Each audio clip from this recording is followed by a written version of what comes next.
안녕하세요.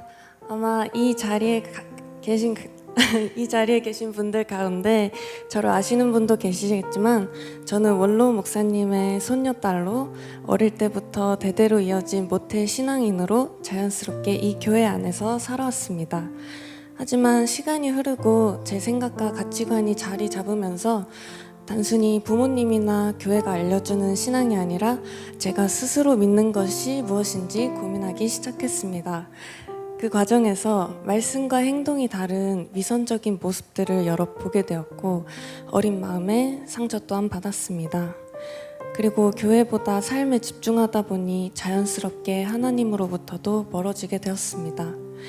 하지만 세상 속에서 제 삶을 살아가면서도 이상하게 마음 한켠에는 이유 모를 허전함이 남아 있었습니다. 이따금씩 어릴 때 온 가족이 함께 즐겨 부르던 찬양이 떠올랐고 힘든 일이 생길 때면 저도 모르게 다시 주님을 찾고 있었습니다. 하지만 다시 온전히 주님께 돌아가는 것이 두려웠습니다.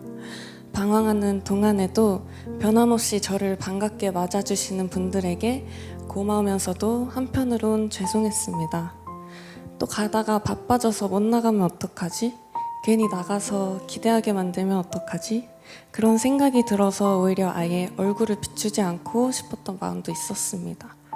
그러던 어느 날 가족들과 함께 식사하는 자리에서 이모부께서 제게 식기도를 부탁하셨습니다.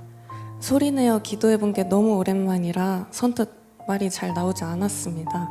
그래서 뻘쭘한 마음에 다들 식사 맛있게 하시고 만수무강하세요 아멘 이렇게 했더니 이모부께서 손을 잡은 채 감은 눈을 뜨지 않으시는 겁니다.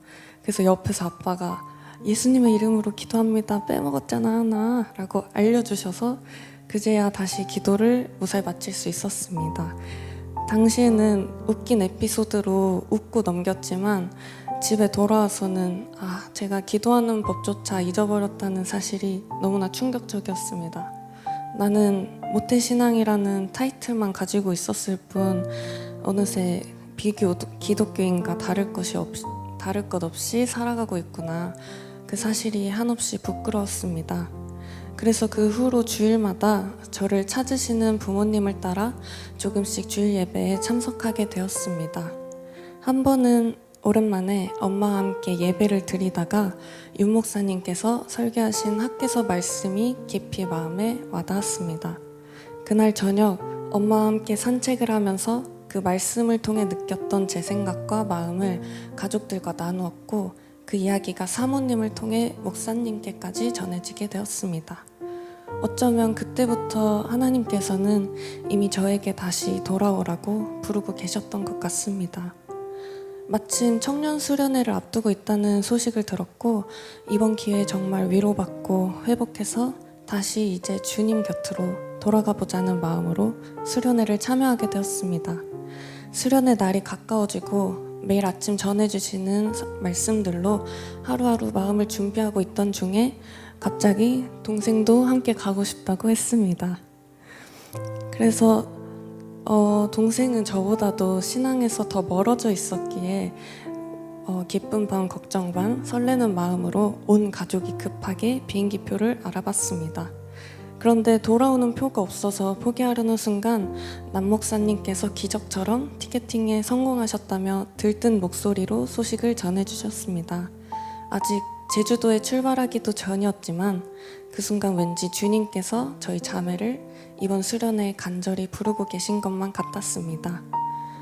수련회 이전에는 그저 다시 이전처럼 돌아가고 싶다, 회복되고 싶다 그런 마음이었다면 이번 수련회를 통해서 저는 내가 돌아가야 할 곳은 여기였구나 하는 것을 경험하게 되었습니다.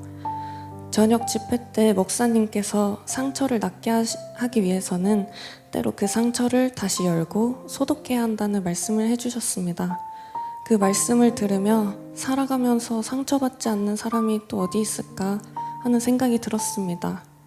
저 역시 그동안 받은 상처 때문에 또한 여러 가지 이유를 대며 하나님으로부터 멀어졌다고 생각했지만 어쩌면 주님께서는 그 상처를 외면하고 계셨던 것이 아니라 그 상처를 다시 열어 깨끗하게 하시고 아물게 하심으로써 저를 더 단단한 사람으로 성장시키고 계셨던 것은 아닐까 하는 생각이 들었습니다. 그리고 호세아의 말씀처럼 다시 돌아오라, 그 부르심이 이번 수련회에서 제 마음속 깊은 곳에서부터 들렸습니다. 저는 아직도 의심이 많고 때로는 다시 세상으로 마음이 향하기도 하며 신앙적으로도 부족한 것이 많습니다.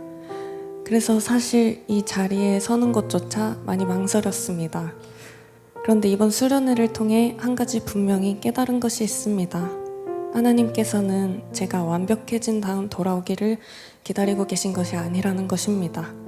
그냥 지금 모습 그대로, 부족하고 흔들리는 모습 그대로 그저 다시 돌아오기만을 항상 변함없이 기다리고 계셨던 것 같습니다. 호세아 말씀처럼 아침 안개나 덧없이 사라지는 이슬처럼 지금 제 안에 있는 이 뜨거운 은혜가 또 언젠가 식어버릴지도 모르겠습니다. 하지만 이젠 압니다. 제가 다시 돌아가야 할 곳이 어디인지, 그리고 제가 아무리 멀리 돌아가더라도 언젠가 돌아갈 품이 있다는 것을요. 수련회를 다녀온 지 아직 며칠밖에 지나지 않았지만 제게는 작은 변화가 하나 생겼습니다. 예전에는 혼자 있는 것이 외로웠는데 이제는 혼자 있어도 조금 외롭지 않습니다. 아직 제 신앙이 완전히 회복되었다고 말할 순 없지만 제 곁에 언제나 주님이 함께 하신다는 것을 알기 때문일까요? 그래서 저는 이제 완벽하게 믿는 사람이 되겠다는 약속보다 계속해서 주님께 돌아가는 사람이 되겠다고 고백하고 싶습니다. 넘어졌을 때도 주님께, 힘들 때도 주님께, 기쁠 때도 주님께, 그리고 또 다시 방황하게 되는 순간에도 주님께, 이제는 주님께 돌아가겠습니다. 아직 많이 부족하지만 오늘 이 자리에서 다시 한번 고백합니다. 이제 주님, 저를 언제나 기다리고 계신 주님께 다시 돌아가겠습니다. 감사합니다.